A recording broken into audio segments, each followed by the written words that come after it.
So we received about a dozen questions, at least I did, on the subject of your taxes, Mr. Buffett, from shareholders, no less. And I chose what I hope is the most polite version of the question. I hope so, too. This one came from Tom Kornfeld, and he says, Mr. Buffett is often quoted as saying that his assistant pays at a higher tax rate than he does because of the disparity between the long-term capital gain and ordinary income tax rates. The implication is that taxes should be much higher on people like himself. However, I note that Mr. Buffett has donated virtually 100% of his estate to charitable organizations. Because he has owned his Berkshire shares for many, many years with no dividend distributions, it is virtually certain that the bulk of his estate will therefore never be subject to taxation by the U.S. government.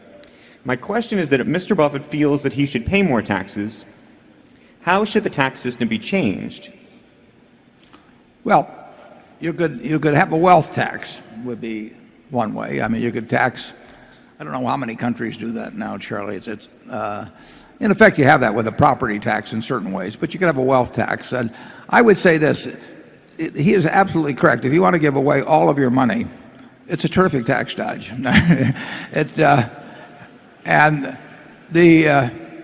Although I will say this also, in the tax return I just filed, on the charitable contributions line, I have an unused carry forward of something over $7 billion that I haven't gotten a deduction for.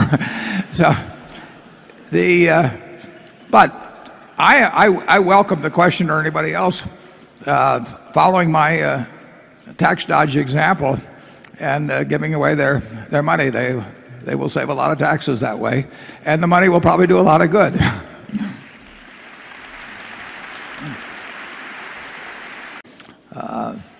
Charlie, what do you have to say about taxes? Well, I think those who worry about your unfairly low taxes should be consoled by the fact that eventually you pay 100%. When you die and they ask, how much did old Warren leave? The answer will be, I believe he left it all. And I hope they emphasize old. Now, if you want, you can argue that if I gave it all to the federal government instead of giving it to the charities, society would be better off, but I don't think many of you would want to hold that position.